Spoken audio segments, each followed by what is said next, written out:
Welcome to the channel. Hit subscribe and dive into stories that'll stay with you long after the video ends. Let's begin. Rain hit the windshield like shattered glass, each drop catching the glow of the streetlights before dying against the glass. Ethan squinted through the blur, wipers fighting to keep up. Midnight on a back road just outside the city. The kind of night that felt like it was holding its breath. He almost missed her. A figure on the side of the road. Small, soaked, unmoving. He slowed, headlights revealing a girl in a torn gray hoodie, arms wrapped tight around herself. Her hair was plastered to her face, lips trembling. Ethan rolled down the window halfway. "Hey, are you okay?" She flinched at the sound. Her eyes darted up, wild and red-rimmed. "Please," she whispered. "I just need to get away." Something about her voice, raw, terrified, cut straight through the rain. He hesitated only a second, then unlocked the passenger door. She climbed in, dripping water onto the seat, breathing like she'd been running for miles. Ethan glanced at her. Bare feet, bruised knees, a small backpack clutched like her life depended on it. "I can drop you somewhere safe," he said. She shook her head. "Nowhere's safe." The words chilled him more than the storm. They drove in silence, wipers squeaking. Every few minutes she looked over her shoulder, like she expected headlights behind them. When Ethan asked her name, she hesitated. "Lila," he nodded. "I'm Ethan." She didn't answer. 15 minutes later, he pulled into his driveway, an old cabin near the woods, quiet and isolated. The rain hadn't slowed. He cut the engine, looked at her again. "You can stay here tonight," he said gently. "I've got a guest room. Dry clothes, food." Lila's eyes filled with tears she didn't let fall. "You don't even know me." "I don't need to," he replied. "You look like you could use a break." Inside, she stood near the fireplace, watching the flames like she'd forgotten what warmth felt like. Her hands shook as she accepted the blanket he offered. Ethan made tea, set the mug on the table. "Whatever you're running from," he said softly, "you're safe here. No one's gonna find you tonight." For the first time, her shoulders eased. But when he turned away, she slipped a small photograph from her pocket. A man's face, half burned, half intact, and tucked it deeper into her bag. Ethan didn't see it, but the look in her eyes had changed. Less fear, more sorrow. Outside, thunder rolled across the hills. Somewhere far off, a car door slammed. Lila froze. Ethan heard it too, faint but real. "Did you—" She grabbed his arm, whispering, "Turn off the lights." He did. The cabin sank into darkness, rain whispering against the roof. Through the window, faint headlights moved slowly down the road, then stopped. Lila's breath hitched. "He found me." Ethan peered through the window, heart pounding. A black sedan idled at the end of the drive, engine rumbling low. He couldn't make out the driver through the glare of the rain. "Who is it?" he whispered. Lila's fingers dug into his sleeve. "Don't let them see me." The way she said it, like she'd been hunted before, made something old stir in him. A memory of nights he wished he could forget. He pulled the curtain shut, motioned her back. "Stay here." Ethan stepped onto the porch, the rain slicing across his face. The sedan lights dimmed, then flicked off completely. For a long moment, nothing. Just the hum of the storm. Then the car reversed, tires crunching gravel, and disappeared down the road. When he came back inside, Lila was shaking. "You shouldn't have done that," she said. "He saw the house." "Who?" Her eyes darted to the window again. "A man I used to know. He won't stop until—" She stopped herself, pressing her lips together. "Until what?" Lila didn't answer. Ethan wanted to push, but she looked like a thread ready to snap. So instead, he lit another log and handed her a towel. They sat in silence, broken only by the hiss of rain. "I didn't mean to drag you into this," she murmured finally. "I just ran. I didn't know where else to go. You can tell me what happened." She shook her head. "Not yet." He leaned back, watching her eyes trace the flames. Every so often they flicked toward the door. Hours passed before she fell asleep on the couch, curled under the blanket like a child. Ethan stayed awake, staring at the dark window. Something about her story, or lack of one, scratched at him. The fear in her voice was real, but fear could hide things too. By morning the storm had passed, leaving the forest wrapped in mist. Ethan brewed coffee. Leela was already awake, standing at the door with her backpack on. "You're leaving?" "I can't stay," she said. "It's safer if I don't." "Safer for who?" She looked at him, conflicted. "You don't understand. He finds people. He hurts them." "Then let me help," Ethan said. "I've got friends in the sheriff's office." "No police." Her tone turned sharp, desperate. That was when Ethan noticed the bruise on her neck. Finger-shaped. Fading. He stepped closer. "Lila, what did he do to you?" Her eyes filled again, but she didn't cry this time. "He took everything. My name, my family, my safety. If he knows I'm alive..." The sound of an engine cut her off, not from the road. From the woods behind the house, Lila's face went white. Ethan grabbed his keys and whispered, "Back door, now." They ran, bare feet against wet earth, branches whipping at their clothes. The engine roared closer, headlights slicing through the fog like a blade. Ethan led her down the slope behind the cabin, toward the river. His boots slipped on the mud, heart hammering. "Keep going," he shouted over the rain. Lila stumbled but didn't stop. Behind them, a flashlight beam swept through the trees. A man's voice echoed, calm and cold. "Leela, you can't hide forever." Her breath hitched. Ethan felt her hand grip his tight. They crossed the river, water up to their knees, and climbed the embankment on the other side. Ethan turned just in time to see a silhouette step out of the trees where they'd been moments ago. He dragged Lila into an old shed half buried under vines. Inside, it smelled of rotten oil. A rusted lantern hung from a nail. He lit it, dim glow flickering across their faces. "Who is he?" Ethan demanded. She swallowed hard. "His name's Mason. I worked for him once. Thought he was helping me. But he owned me. Controlled me." Her voice cracked. "When I tried to leave, he made sure I couldn't." Ethan's jaw clenched. "So you ran. I thought he'd stop looking. I was wrong." Outside, footsteps crunched on wet leaves. Ethan killed the lantern. The world turned black. The footsteps paused. Right outside the door, they held their breath. Then, slow and deliberate, the handle turned. The door creaked open an inch. Ethan lunged, slamming it shut with his shoulder. "Run!"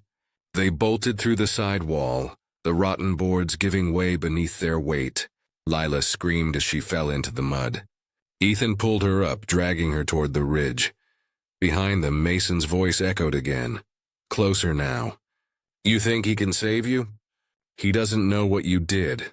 Lila froze mid-run. Ethan turned to her. "What is he talking about?" She looked at him, tears mixing with rain. "It's not what it sounds like." "Then what is it?" Before she could answer, a gunshot split the air. Bark exploded near Ethan's head. They dropped to the ground. He grabbed her hand again and pulled her toward the trees.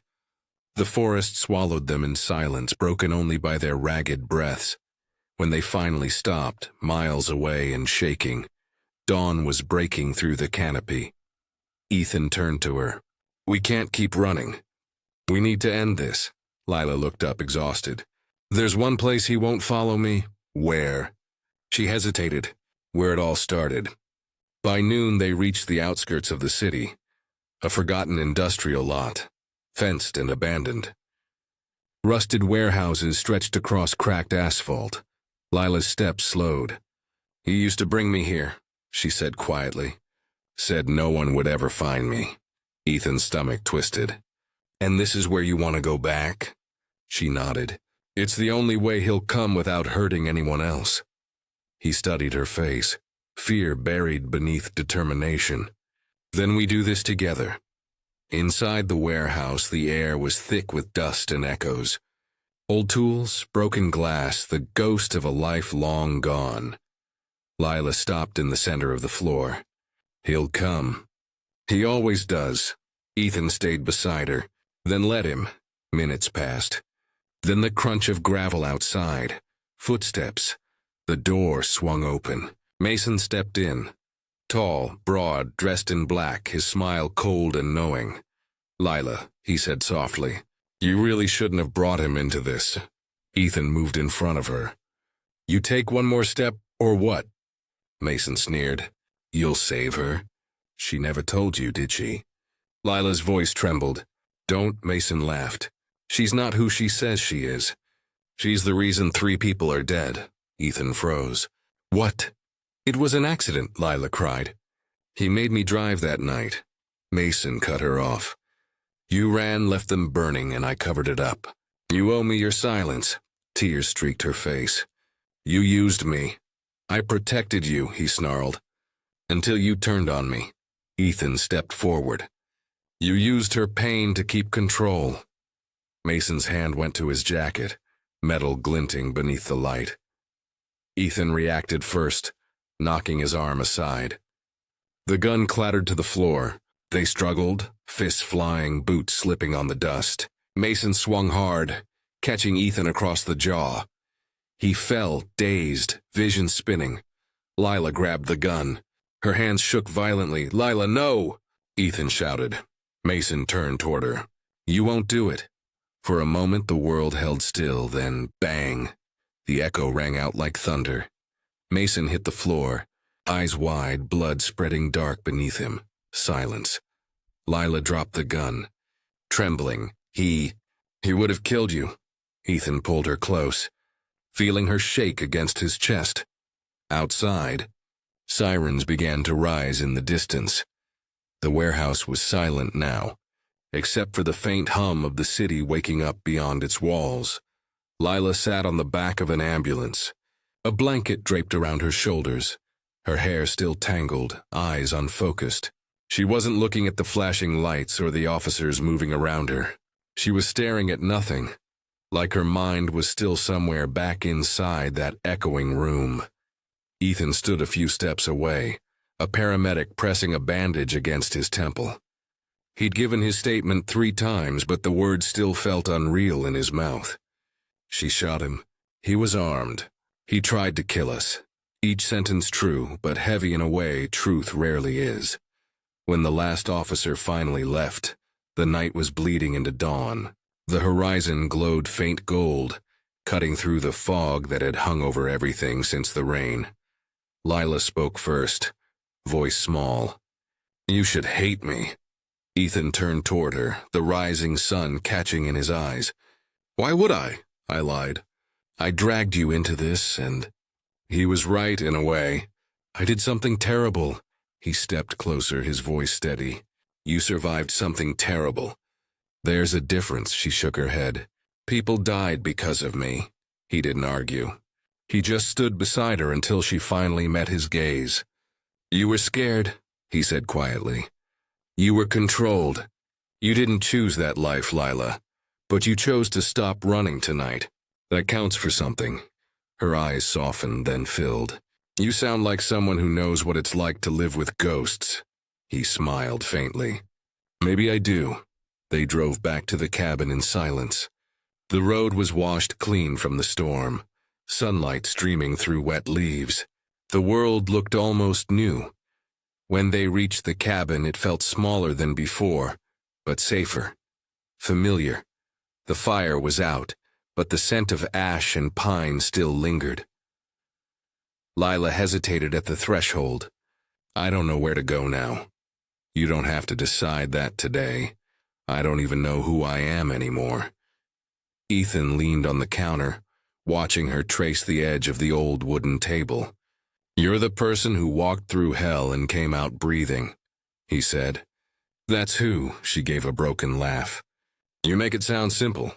"It isn't," he said. "But it starts simple. One honest breath, one meal, one morning without fear." He poured her a cup of coffee and slid it across the table. She wrapped her hands around it like it was the only warmth she had left. For a while, neither of them spoke. The forest outside was alive again, birds calling, wind moving through wet branches. Lila stared into the cup, When he said I owed him, I believed it for years.